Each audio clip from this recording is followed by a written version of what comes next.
अक्षय तृतीयेचा दिवस म्हटला की आपल्यापैकी प्रत्येक व्यक्तीच्या समोर येतं ते म्हणजे सोनं आणि चांदी. बघा, अक्षय तृतीयेचा दिवस हा सोनं चांदी खरेदी करण्यासाठी, नवीन शुभ वास्तूचा शुभारंभ करण्यासाठी, एखादा व्यवसाय असेल तर तो सुरू करण्यासाठी अक्षय तृतीयेचा दिवस हा अत्यंत महत्त्वाचा मानला जातो. लोक वर्षभर थांबतात आणि अक्षय तृतीयेच्या दिवशी नवीन व्यवसायाची सुरुवात करतात. ज्या लोकांना सोनं चांदी खरेदी करायची आहे ते लोक अक्षय तृतीयेच्या मुहूर्तावरती सोनं चांदी खरेदी करतात. कारण असं म्हटलं जातं की अक्षय तृतीयेच्या दिवशी कुठलीही शुभ गोष्ट जी आहे तिची सुरुवात केली किंवा एखादी शुभ गोष्ट खरेदी केली तर ती तुम्हाला अक्षय पटीने त्याचं फळ, पुण्यफळ प्राप्त करून देते. या दिवशी घेतलेली कुठलीही गोष्ट मोडण्याची, बघा, या दिवशी सोनं चांदी किंवा कुठलीही शुभ वस्तू घेतली तर ती मोडण्याची वेळ येत नाही. पण आत्ता जर तुम्ही बघितलं तर सोन्याचे भाव खूप वाढलेले आहेत. जरी दरवर्षी आपण कणभर का होईना सोनं घेत असू, चांदी घेत असू, पण आत्ता या वर्षी तरी सोनं चांदी खरेदी करणं खरं तर मला स्वतःला तरी शक्य नाही आहे. मग त्याऐवजी कुठल्या अशा वस्तू आपल्याला अक्षय तृतीयेला आपल्या घरात आणायच्या आहेत ज्या सोनं आणि चांदी इतकंच किंवा त्यापेक्षाही जास्त तुम्हाला शुभफळ प्राप्त करून देतील. आज या व्हिडिओमध्ये मी तुम्हाला त्याच काही वस्तू सांगणार आहे. यापैकी 1-2 किंवा जेवढ्या शक्य तेवढ्या वस्तू जर तुम्ही या अक्षय तृतीयेच्या दिवशी आपल्या घरात आणल्या तर तुमच्या घरामध्ये कायम लक्ष्मीचा वास राहील. कारण हा दिवस जो आहे हा भगवान श्रीहरी विष्णू आणि माता लक्ष्मी यांच्या एकत्रित सेवेसाठी अत्यंत प्रभावी मानला जातो. त्यामुळे या दिवशी माता लक्ष्मीला प्रसन्न करणाऱ्या वस्तूंची खरेदी करण्याला विशेष मान दिला जातो. सगळ्यात पहिली गोष्ट म्हणजे अक्षय तृतीयेच्या दिवशी झाडू खरेदी करावी. तुमच्या घरात मोठी झाडू असेल, काही असेल, तरीही तुम्हाला या दिवशी एक नवीन कोरी करकरीत छान झाडू आपल्या घरामध्ये आणायची आहे. दुसरी वस्तू जी आहे ती म्हणजे मीठ. बघा, मिठात माता लक्ष्मीचा वास आहे. कारण मिठाचा उगम हा समुद्रातून झालेला आहे आणि माता लक्ष्मीचा उगम हा देखील समुद्रातून झालेला आहे. आपल्या घरामध्ये जरी मीठ असेल तरी तुम्हाला या अक्षय तृतीयेच्या दिवशी एक छोटं मोठं जसं जमेल तसं मिठाचं पॅकेट आपल्या घरात आणायचं आहे. या दिवशी जर मीठ खरेदी करून तुम्ही घरात आणलं तर घरात कायम बरकत राहील. तुमच्या घरामध्ये असणारी माता लक्ष्मी कायम स्थिर राहील. पैसा खूप कमी खर्च होईल. पैसा तुमच्याकडे कायम टिकून राहील. तिसरी जी वस्तू आहे ती म्हणजे तुरटी.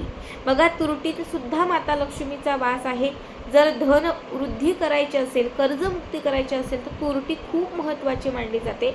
अक्षय तृतीयेच्या दिवशी सोनं चांदीपेक्षा तुम्हाला एक तुरटीचा खडा आपल्या घरामध्ये आणायचा आहे. आणलेली तुरटी देवघराच्या समोर एका लाल रंगाच्या म्हणजे रेड रंगाच्या कापडावर ठेवायची आहे. त्या तुरटीवरती तुम्हाला थोडंसं कुंकू अर्पण करायचं आहे. कुंकू अर्पण करत असताना तुम्हाला एक वेळा श्रीसूक्त म्हणा. बघा, पूर्ण एक वेळा श्रीसूक्त म्हणा, थोडं थोडं कुंकूचं अर्चन करा आणि माता लक्ष्मीला कायम आपल्या घरात स्थिर होण्यासाठी, पैशांची समस्या दूर होण्यासाठी प्रार्थना करा. त्यानंतर ही तुरटी आणि ते कुंकू त्या लाल कापडामध्ये घट्ट बांधून आपल्या कपाटात ठेवा. कधीही पैसा कमी पडणार नाही, कधीही लक्ष्मी तुमच्या घरातून काढता पाय घेणार नाही. पुढची जी गोष्ट आहे ती म्हणजे हळद. बघा, हळद, पिवळी हळद, हळकुंड प्रत्येक पूजेमध्ये वापरलं जातं. जे लक्ष्मीला विशेष प्रिय असतं. जसं छोटंसं लोहचुंबक, हे छोटंसं लोहचुंबक लोखंडाला अट्रॅक्ट करतं, लोखंडाला आकर्षित करतं, तसंच हळकुंड भगवान विष्णू आणि माता लक्ष्मीला खेचून आणतं. म्हणून माता लक्ष्मीच्या प्रत्येक सेवेत आपण हळकुंड ठेवतो. 1 हळकुंड, 5 हळकुंड, 7 हळकुंड, 21 हळकुंड, 51 हळकुंड, जेवढी शक्य तेवढी हळकुंड तुम्हाला या अक्षय तृतीयेच्या दिवशी आपल्या घरात आणायची आहेत. आणलेली सगळी हळकुंड तुम्हाला एका पिवळ्या किंवा लाल कापडामध्ये माता लक्ष्मीच्या समोर तुम्हाला ठेवायची आहेत. नंतर मग त्या कापडाला गाठ मारा आणि तयार केलेली ही पोटली जी आहे ही अक्षय तृतीयेला संपूर्ण दिवसभर देवघरात ठेवून रात्री एक 6-6:30 वाजता आपल्या कपाटात किंवा आपल्या तिजोरीत ठेवा. कायम घरात बरकत राहील, धनधान्य यांमध्ये नेहमी वृद्धी राहील. माता लक्ष्मीचे आणि भगवान श्रीहरी विष्णूंची कृपा तुमच्या घरात राहील. पुढची जी गोष्ट आहे ती म्हणजे बघा, तुळस. सगळ्यांनाच माहिती आहे की तुळस ही भगवान विष्णूंची प्रिय सखी म्हणून ओळखली जाते. तुळशीचं रोप असेल, तुळशीचं पान असेल, जे शक्य ती तुळशीची एक गोष्ट फक्त तुम्हाला तुमच्या घरामध्ये आणायची आहे. तुम्ही नर्सरीतून आणा किंवा आजूबाजूला कुठेही तुमच्या घराच्या आजूबाजूला कुठेही शेजारी पाजारी तुळशीचं रोप असेल ते तुम्ही तिथून बाजूला करा. एखादी छोटी कुंडी वगैरे तयार करा आणि त्यामध्ये हे तुळशीचं रोप लावून तुम्ही तुमच्या घरामध्ये किंवा घराच्या आजूबाजूला ठेवू शकता. किंवा मग तुळशीचं एक पान तोडा आणि हे तोडलेलं पान जे आहे ते आपल्या घरामध्ये माता लक्ष्मीच्या किंवा भगवान विष्णूंच्या समोर ठेवून हे तुळशीचं पान त्या दिवशी अभिमंत्रित करून आपल्या कपाटामध्ये किंवा आपल्या पैशांच्या पाकिटात ठेवा. बघा, अक्षय तृतीयेच्या दिवशी जर हा एक छोटासा उपाय केला, कधीही पैसा कमी पडणार नाही, लक्ष्मी कधीही घरातून काढता पाय घेणार नाही. पुढची जी गोष्ट आहे ती म्हणजे शंख किंवा माता लक्ष्मीची मूर्ती.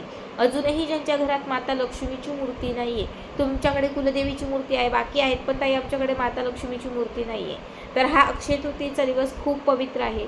अक्षय तृतीयेच्या दिवशी माता लक्ष्मीची मूर्ती खरेदी करून जर तुम्ही घरात आणली, तुमच्या घरात कायम लक्ष्मीचा वास राहील, तुमच्या घरामध्ये कायम बरकत राहील, घरामध्ये नेहमीच धन आणि धान्य यांमध्ये वृद्धी होत राहील. पुढची जी गोष्ट आहे ती म्हणजे कमळगट्टा बीज.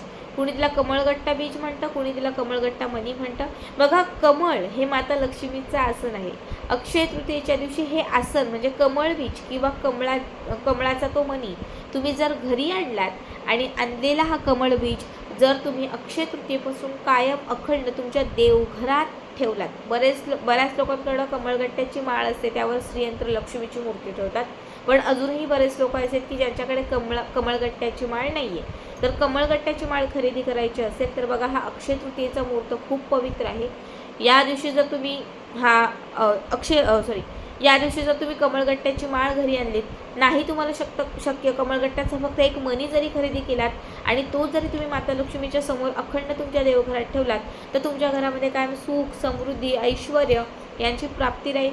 घरामध्ये कायम माता लक्ष्मीचा वास राहील. पुढील जी वस्तू आहे ती म्हणजे लवंग. फुलवालं अख्खं असणारं लवंग. बघा, या अक्षय तृतीयेच्या दिवशी तुम्हाला एक 50 ग्रॅम 100 ग्रॅम तुम्हाला शक्य तेवढे लवंग आपल्या घरात आणायचे आहेत. आणलेले जे लवंग आहेत हे तुम्हाला एका चांदीच्या एखाद्या डबीमध्ये ठेवायचे आहेत. आता म्हणाल त्या छोटासा चांदीचा करंडा आहे, डबी, काही चालेल. त्या चांदीच्या कुठल्याही गोष्टीमध्ये तुम्हाला फक्त हे 2-4 किती जास्त मावत असेल तर त्याच्यामध्ये तेवढे लवंग घालायचे. त्या लवंगांना हळदी कुंकू लावायचं आहे. चांदीमध्ये लवंग जर अक्षय तृतीयेच्या दिवशी तुम्ही तुमच्या देवघरात भरून ठेवले किंवा कपाटात तिजोरीत तुम्ही जर भरून ठेवले तर तुमच्या घरामध्ये कायमच पैसा जो आहे तो येत राहील. म्हणजे घरातील प्रत्येक कर्त्या कमावत्या व्यक्तीला बरकत राहील. घरामध्ये सुख, समृद्धी, ऐश्वर्याची खूप प्राप्ती राहील. पुढील जी वस्तू आहे ती म्हणजे अक्षय तृतीयेच्या दिवशी तुम्हाला एक मोराचं पीस आपल्या घरात आणायचं आहे. मोर हा देखील माता लक्ष्मीचं वाहन आहे. जेवढ्या शुभतत्व देणाऱ्या गोष्टी आहेत त्यापैकीच मोरपंख. बघा, मोरपंख हे असं आहे जे तोडूनही जिवंत राहतं. या दिवशी जर तुम्ही मोराचं एखादं पीस किंवा शक्य असेल तर जास्त तुम्ही घरी आणले आणि आणलेले जर मोराचे पीस तुम्ही तुमच्या देवघरात जर ठेवलं तर तुमच्या घरात साक्षात या अक्षय तृतीयेपासून माता लक्ष्मी वास करते. सोनं आणि चांदी खरेदी करूनही ज्याने तुम्हाला तेवढं शुभतत्व, शुभ फळ मिळत नाही, त्यापेक्षाही जास्त शुभतत्व तुम्हाला या मोरपंखाने तुमच्या घरामध्ये प्राप्त होते आणि तुमच्या आयुष्यातही तुम्हाला प्राप्त होते. बघा, खूप छोट्या छोट्या गोष्टी सांगितल्यात. त्याचबरोबर या अक्षय तृतीयेच्या दिवशी मातीची वस्तू खरेदी करण्याला विशेष महत्त्व दिलं जातं. छोटं मोठं एखादा पाण्याचा माठ असेल तर तुम्ही हा माठ जो आहे तो सुद्धा अक्षय तृतीयेच्या दिवशी आपल्या घरी आणू शकता. ऑलरेडी तुमच्याकडे माठ असेल तर तुम्ही एखाद्या सार्वजनिक ठिकाणी तुम्ही तो दान करू शकता, जेणेकरून लोक छान तिथे येतील आणि आलेली लोक जी आहेत ती छान त्यातून थंडगार पाणी पितील. पाणी पिल्यानंतर त्याचा एक आशीर्वाद तुम्हाला प्राप्त होईल आणि त्याचं खूप मोठं फळ तुम्हाला प्राप्त होईल.